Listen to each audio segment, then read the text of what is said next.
Assalamualaikum warahmatullahi wabarakatuh. Saya Waladia Suci, NIM 2225038 dari Program Studi Manajemen Semester 4. Di sini saya akan menjawab pertanyaan tentang metode kuantitatif dan metode kualitatif. Ini merupakan salah satu penilaian mata kuliah Teknopreneur 3 yang diampu oleh Bapak Dosen Purwantoro SEMSI. Baiklah, yang pertama yaitu metode kuantitatif. Pertanyaannya, apakah metode kuantitatif yang dipilih, misalnya survei, eksperimen, atau analisis data, sesuai dengan tujuan penelitian atau proyek? Dalam menghadapi kompleksitas pasar telekomunikasi, eksperimen kontrol acak dapat memberikan pemahaman yang mendalam tentang preferensi pelanggan terhadap layanan beriling, pulsa, dan voucher. Dengan demikian, saya yakin bahwa pendekatan ini akan membantu saya dalam merancang strategi yang efektif untuk meningkatkan penjualan dan kepuasan pelanggan. Pertanyaan yang kedua yaitu, bagaimana proses pengumpulan data kuantitatif akan dilakukan dan apakah metode tersebut valid dan andal? Di sini saya memakai metode survei online. Pengumpulan data kuantitatif melalui metode survei online telah terbukti valid dan andal untuk mendukung usaha beriling, penjualan pulsa, dan voucher. Metode ini memastikan akurasi dan keandalan data yang memerlukan untuk analisis yang komprehensif dan pengambilan keputusan yang tepat. Pertanyaan yang ketiga yaitu, apakah ukuran sampel yang direncanakan cukup besar dan representatif untuk menjawab pertanyaan penelitian atau masalah bisnis? Dengan mempertimbangkan variasi penggunaan beriling, pulsa, dan voucher di pasar, saya merencanakan untuk menggunakan ukuran sampel yang cukup besar dan representatif. Hal ini diharapkan dapat memberikan pemahaman yang mendalam dan akurat terhadap pola penggunaan dan preferensi konsumen, sehingga dapat menjawab pertanyaan penelitian atau masalah bisnis dengan tepat dan relevan. Pertanyaan yang keempat yaitu, bagaimana teknik analisis data kuantitatif, misalnya statistik deskriptif, uji hipotetis, atau pemodelan, akan digunakan dan apakah sesuai dengan jenis data yang dikumpulkan? Dalam menganalisis data kuantitatif terhadap penggunaan usaha beriling, pulsa, dan voucher, saya akan menggunakan uji hipotetis untuk memastikan kesesuaian jenis data yang dikumpulkan. Dengan demikian, saya akan mengidentifikasi apakah ada hubungan signifikan antara variabel-variabel tersebut dan memvalidasi hipotetis yang diajukan. Metode analisis ini memungkinkan saya untuk mengambil keputusan yang lebih akurat berdasarkan data yang terkumpul. Pertanyaan yang kelima yaitu, apakah ada pertimbangan untuk mengatasi bias atau faktor-faktor yang dapat mempengaruhi validitas hasil penelitian kuantitatif? Ya, ada beberapa pertimbangan yang penting untuk mengatasi bias dan faktor-faktor yang dapat mempengaruhi validitas hasil penelitian kuantitatif. Salah satunya pengambilan sampel yang representatif.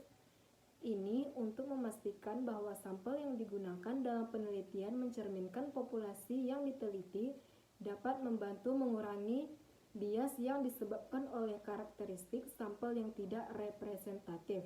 Masuk selanjutnya ke metode kualitatif.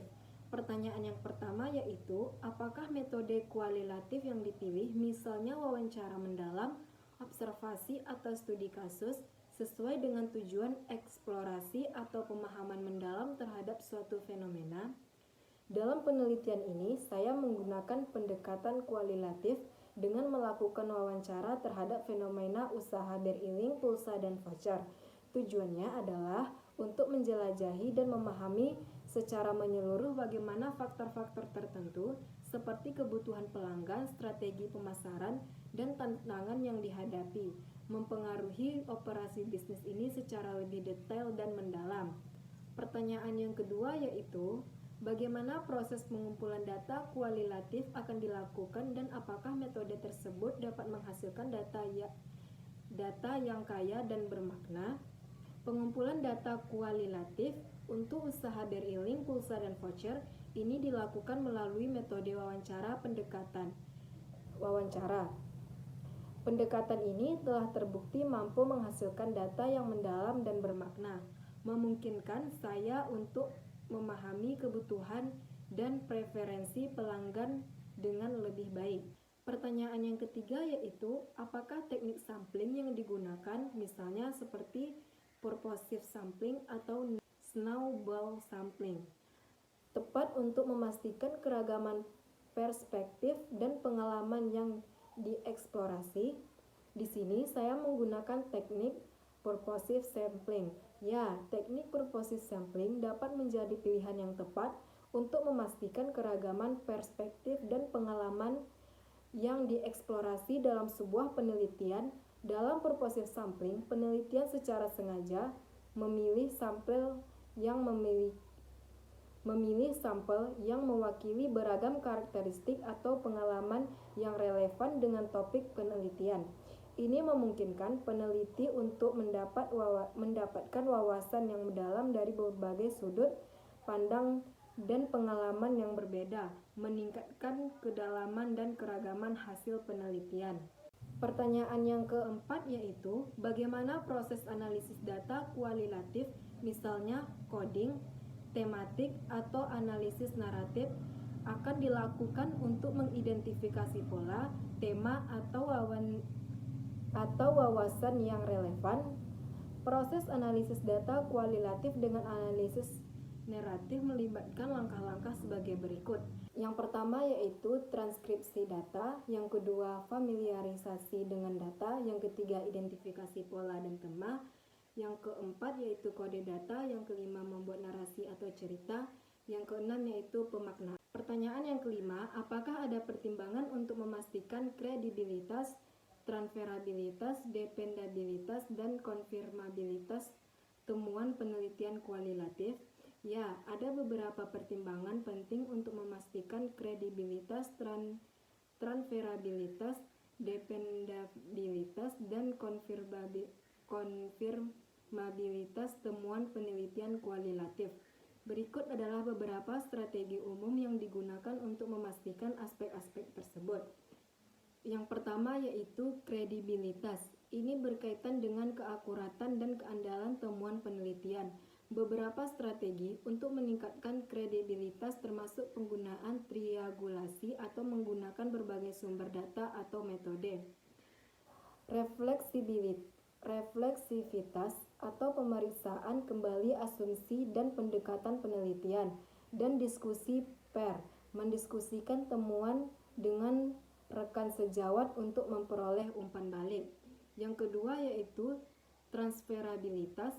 Ini mengacu pada sejauh mana temuan penelitian dapat diterapkan atau dipindahkan ke konteks lain. Untuk meningkatkan transferabilitas, peneliti harus menjelaskan secara rinci tentang partisipan, konteks penelitian, dan proses pengumpulan data, sehingga pembaca dapat menemukan relevansi temuan bagi situasi mereka sendiri. Yang ketiga yaitu dependabilitas. Ini mencakup kestabilan dan konsistensi temuan dari waktu ke waktu. Strategi untuk memastikan dependabilitas meliputi dokumentasi yang cermat tentang metodologi penelitian, pemantauan keberlanjutan data, dan penggunaan audit trail atau jejak audit untuk melacak perubahan dalam proses analisis. Yang keempat yaitu konfirmabilitas. Ini mengacu pada objektivitas dan kehandalan interpretasi temuan. Untuk meningkatkan konfirmabilitas, peneliti harus menjaga keterbukaan terhadap pendapat alternatif, menggunakan kode etik yang jelas, dan melibatkan peninjauan independen atau pemeriksa ganda dalam proses analisis. Dengan memperhatikan pertimbangan-pertimbangan ini dan menerapkan strategi yang sesuai, peneliti dapat meningkatkan kualitas dan keandalan temuan penelitian kualitatif mereka. Sekian penjelasan dari saya. Assalamualaikum warahmatullahi wabarakatuh.